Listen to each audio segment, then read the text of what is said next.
What if the deadliest war in human history didn't ignite in a bunker or a parliament hall, but in a ledger? What if World War II wasn't a clash of nations at all, but the moment a global financial system finally broke under its own numbers? Those are the questions nobody asks, because once you do, the usual story stops making sense. The truth is brutal. The war we think began with ideology actually began with arithmetic that could never be solved. It began when the Treaty of Versailles demanded reparations worth more than Germany's entire economy. It began when American banks like J.P. Morgan and Dillon Read kept Weimar Germany alive with loans, not out of generosity, but because they made money on both the rescue and the collapse. It began when the gold standard strangled nations into deflation so severe that people starved while warehouses stayed full. It began when companies like Ford, IBM, Standard Oil, and IG Farben supplied the Nazi rise because quarterly profits mattered more than the world burning. It began when governments around the world borrowed themselves into a corner and realized that conquest was the only way to escape the math. You've heard the war story your whole life. What you haven't seen is the engine underneath it. The debt spirals, the currency fractures, the corporate pipelines, and the quiet deals between enemies who pretended to hate each other while trading oil, metal, and grain. And once you understand how the financial system made this war unavoidable, today stops feeling random. Sanctions, currency wars, IMF bailouts, China's debt diplomacy, they all look like the same machine running its next cycle. Before we go any further, subscribe to Retro Finance, because once you see the monetary architecture that led to the deadliest conflict in history, you'll start spotting the same fault lines in the world you're living in right now. The Treaty of Versailles didn't punish Germany. It mathematically destroyed it. The Allies demanded reparations worth more than twice the country's entire economic output. Germany could never pay it, and the Allies knew that. But they needed the money because they were drowning in war debt owed to American banks. This is the part textbooks soften. France and Britain needed German reparations not for justice, not for rebuilding, but to pay interest to Wall Street. That means one thing. The entire post-war economy was built on a loop where Germany paid the Allies paid U.S. banks, and U.S. banks lent the money back to Germany. A financial merry-go-round, but with a time bomb under the floorboards. In Berlin, the math was so impossible that the Weimar government did the only thing left: print money. They created more paper marks in 1 year than in the entire history of the German state. Prices doubled every few days. Workers were paid twice a day because their wages lost value between morning and evening. This wasn't chaos. It was arithmetic. Reparations demanded more currency than the German economy could physically produce. And behind every collapse, there were fingerprints. J.P. Morgan lobbying for fixed reparation payments, the Bank of England demanding gold settlements, and Montague Norman insisting on discipline while Germany starved. By 1923, the Weimar Republic wasn't collapsing because it was weak. It was collapsing because the system around it required its collapse. And the world acted shocked when it did. Once Germany imploded, the Allies panicked. Not because of sympathy, right? But because if Germany failed, they couldn't repay their own American loans. So Wall Street stepped in with the Dawes Plan. But the Dawes Plan wasn't charity. It was a rescue mission designed to protect American lenders, not Germany. Dillon Read, J.P. Morgan, and National City Bank flooded Germany with loans that made the economy look stable, but only on the surface. Germany now owed money to pay the reparations it was already owing. A debt to pay a debt. Factories reopened. Cities hummed again. Everyone called it the Golden 20s. But nearly every improvement was financed with borrowed American dollars, and nearly every dollar had a repayment schedule that assumed endless prosperity. Then 1929 happened. When Wall Street crashed, the same banks that floated Germany suddenly demanded their money back. They cut credit lines, recalled loans, and ripped the financial floor out from under Weimar overnight. In less than a year, industrial production fell by half. Unemployment exploded past 6 million. Every business, every bank, every household ran straight into a wall they never saw coming, because they didn't know their entire economy was built on American short-term loans. This wasn't fate. This wasn't mismanagement. This was a predictable chain reaction. The moment U.S. credit vanished, Germany collapsed for the second time in a decade. And the desperation that followed didn't create Hitler. It cleared the runway for him. After the crash, every nation tried to survive by clinging to the gold standard, the financial religion of the era. But the gold standard wasn't stability. It was a choke chain.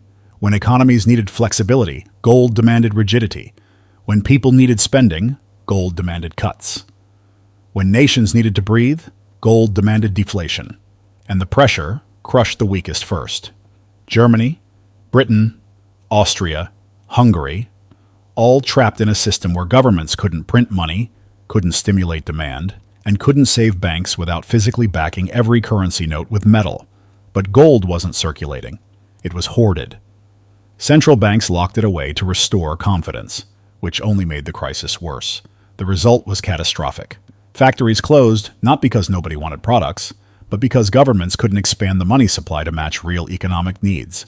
Banks collapsed not because they were reckless, but because the gold rules made rescue illegal. Britain broke first in 1931. When it abandoned gold, the pound collapsed, but its economy started breathing again. The United States followed in 1933 under Roosevelt, but Germany refused. So did France. So did the smaller economies tied to them. And those countries paid the highest price. Unemployment in Germany soared to levels no democracy could survive. France slid into paralysis, unable to rearm, unable to modernize. Austria's entire banking system detonated when a single major bank, Credit Anstalt, failed, dragging the country into Nazi hands. The gold standard wasn't just a policy failure. It was a global straitjacket. And when nations finally tore it off, they didn't step into stability. They stepped into a world where only one path seemed left: expansion through force. The gold standard didn't cause World War II, but it made peaceful recovery mathematically impossible. While governments collapsed under depression, corporations moved quietly and profitably, and Germany found a way to finance rearmament that almost nobody outside a handful of bankers understood. American companies fed the machine first. Ford operated German factories that kept vehicle production alive. General Motors, through Opel, supplied engines capable of powering Wehrmacht logistics. IBM delivered punch card systems that let the Nazi bureaucracy track entire populations with mechanical precision. Standard Oil provided chemical additives Germany couldn't produce on its own, additives without which the Luftwaffe simply couldn't fly. But foreign corporations weren't the real twist. The real twist was how Germany afforded any of this when its economy was bankrupt and its currency was tightly restricted. Hjalmar Schacht, the quiet architect behind Hitler's economic miracle, created a weapon far more powerful than any tank, the Mefo bill. Mefo bills weren't loans, they weren't bonds. They were off-the-books promises disguised as industrial payments. Factories accepted these notes as if they were cash. The Reichsbank refinanced them in secret, and billions in military spending vanished from public accounts. No inflation, no parliamentary oversight, no international alarms. Germany didn't have money for rearmament, so it manufactured money that didn't officially exist, and because the system was hidden, foreign corporations kept delivering engines, chemicals, metals, and machinery without ever questioning how a financially broken nation was paying for anything. Meanwhile, the Bank for International Settlements, the ghost in the global financial machine, quietly processed gold transfers, cleared international payments, and maintained channels between Berlin and Western central banks. No headlines, no diplomatic statements. Just the financial plumbing of an expanding war machine disguised as routine accounting. War wasn't merely supplied. It was engineered on balance sheets, financed in the shadows, and disguised as industrial bookkeeping. Publicly, Germany and the Soviet Union were mortal enemies. Privately, they were the most efficient trading partners in the world because each needed what the other could provide, and survival mattered more than ideology. Germany needed oil, grain, manganese, nickel, and rubber. The Soviet Union needed machinery, engines, industrial equipment, and military technology. But Germany faced a deeper problem. It had almost no foreign currency to pay for imports. So Berlin used a different weapon: clearing agreements, a bilateral trade system where no money actually changed hands.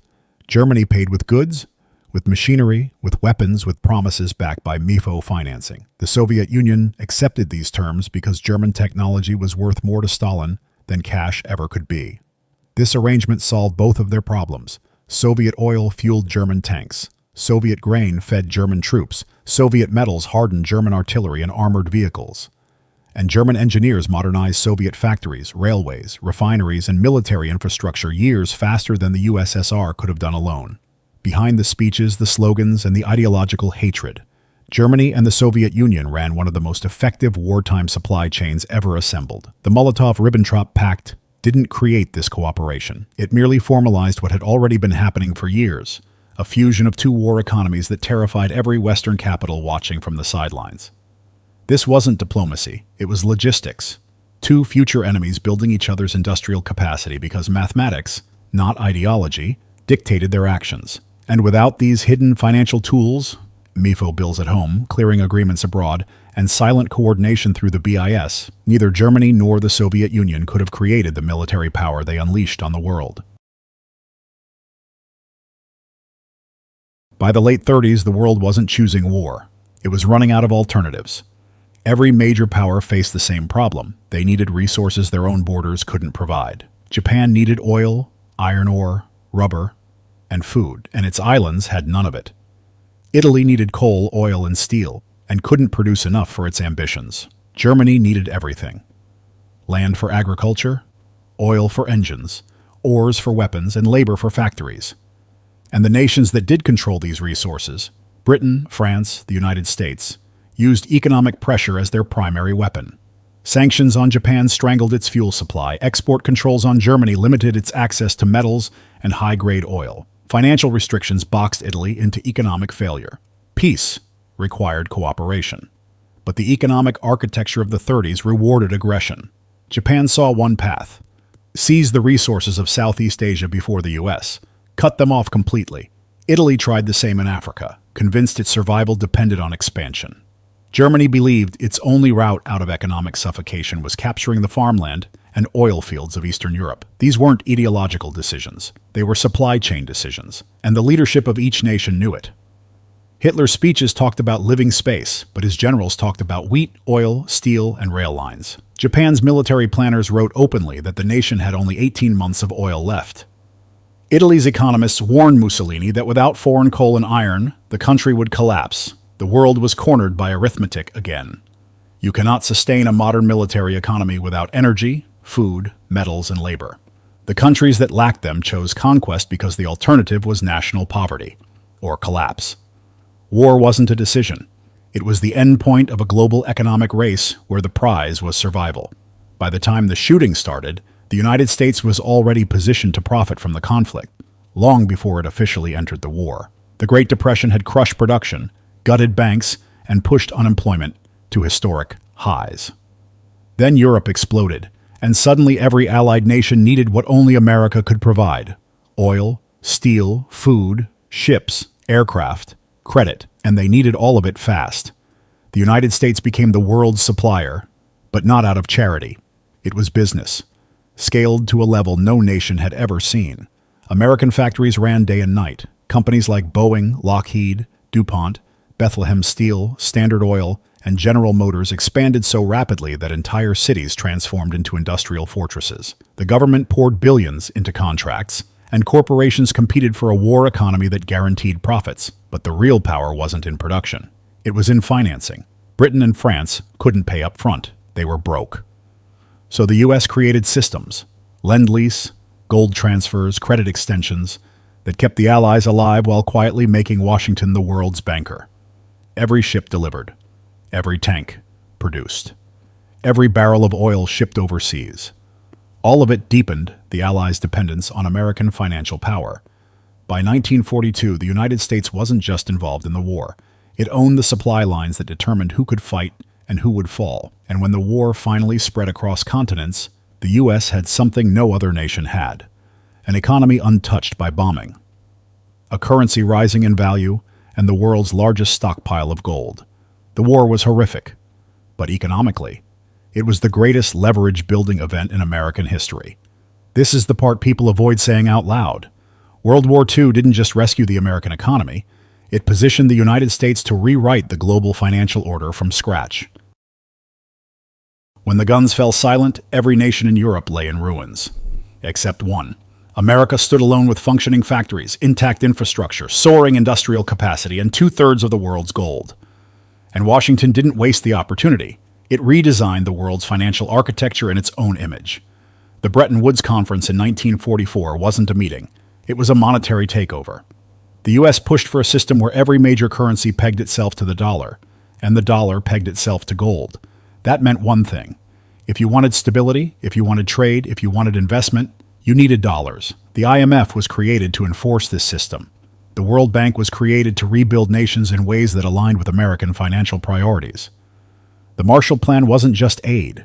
It was a strategy to anchor Europe's recovery to U.S. production, U.S. credit, and U.S. political influence. And it worked. Germany rebuilt. Japan industrialized. Europe stabilized. But underneath every success story was the same foundation: the dollar. By the late 1950s, the global economy didn't run on gold anymore. It ran on American credit, American banks, American corporations, and American military protection. This is the outcome most histories whisper about but rarely explain. World War II ended with a new empire, not territorial, financial. An empire built on currency, institutions, trade routes, and debt structures that still shape the world today. The battlefield decided the borders, but the spreadsheets decided the future. When the war ended, people believed the world had finally escaped the chaos of global finance. They thought Bretton Woods meant stability. They thought the dollar meant safety. They thought the institutions created after World War II would prevent another collapse. But the truth was the opposite. The United States had built a system that looked stable on the outside, but underneath it carried the same structural weaknesses that ignited the interwar disasters. Currencies were fixed, which meant crises built quietly until they exploded. The IMF could lend money, but only by demanding austerity that crushed the poorest nations. The U.S. controlled global liquidity, which meant every country lived and died by decisions made in Washington, not their own capitals. By the 1960s, the cracks were obvious. Europe was growing too fast for the gold supply to keep up. The United States was printing more dollars than it had gold to back, and nations holding those dollars began to doubt the system. De Gaulle called the dollar America's exorbitant privilege. Britain pleaded for emergency loans. Germany accumulated reserves that threatened the entire balance, and smaller economies scrambled for survival as interest rates and capital flows hit them like earthquakes. Then the inevitable happened. In 1971, the U.S. broke the gold link and ended Bretton Woods. Just like the gold standard collapse in the interwar era, the shift sent shockwaves through every economy on the planet. Floating currencies, oil shocks, debt crises, hyperinflation in dozens of countries, IMF interventions that resembled economic occupation. A new world, with old vulnerabilities. The system that emerged after World War II didn't remove instability, it redistributed it. It exported volatility outward while centralizing power inward. And every major crisis of the past 50 years, from Latin America's collapse to Asian contagion to European debt spirals, traces back to decisions made in the 1940s. The financial architecture of the modern world didn't solve the problems that led to World War II. It repackaged them. Different decade, different institutions, same tensions. And once you see that pattern, the final conclusion of your script lands exactly the way it should, not as history, but as a warning. The most dangerous lie about World War II is the idea that it was a unique event, a freak combination of dictators, extremism, and geopolitical accidents. But once you understand the financial engine behind it, you see the real threat. The same ingredients are forming again, not identically, but unmistakably. Nations are drowning in debt at levels higher than anything seen in the 1930s. The global currency system is fragmenting as countries shift away from the dollar. Central banks are printing at rates that would horrify the architects of Bretton Woods. Major powers are weaponizing trade, energy, and finance, exactly as they did before the last global conflict. Sanctions have become siege warfare. Currencies have become battlegrounds. Debt has become a strategic weapon used by both the West and China. China's Belt and Road loans trap nations the same way interwar reparations trapped Germany. Russia trades energy for technology and components just as Germany and the Soviet Union once traded oil for machinery. The European Union faces the same rigid currency constraints that crippled gold standard economies. And the United States, like the Britain of old, is financing its global role with borrowing that hinges on the world continuing to trust its currency. You can ignore ideology for a moment. Ignore speeches, ignore flags, ignore propaganda. Just look at the numbers. Resource choke points, currency fractures, debt spirals, supply chain dependencies. Weaponized finance. Forced alliances built not on belief, but on survival. Every major step that pushed the world toward the last great war is appearing again. Not as history, but as structure. The world isn't drifting into chaos. It's being pulled there by the same mathematical pressures that tore the 20th century apart. And unless nations rewrite the system itself, the outcome will be the same. Crisis first, conflict second. Because no matter the century, no matter the technology, no matter the flags, collapsing financial systems always end the same way. You've heard the stories of leaders, speeches, invasions, and battles. But those were symptoms. The real cause was structural. A financial machine built on impossible debts, rigid currencies, corporate incentives, and resource shortages that made peaceful solutions mathematically impossible. And when you look at today with that lens, everything clicks. Sanctions stop looking moral. They look like economic warfare. Currency disputes stop looking technical. They look like precursors. Debt crises stop looking local. They look like fault lines in the same global architecture that once broke the world. This isn't about fear. It's about pattern recognition. History doesn't repeat because people forget. It repeats because the systems stay the same. If you want to understand the next crisis, the next currency shift, the next debt collapse, the next geopolitical fracture, you have to understand the one that reshaped the 20th century. Subscribe to Retro Finance, because the world is running the same software it used a century ago. And if you know how that code works, nothing happening today will ever surprise you again.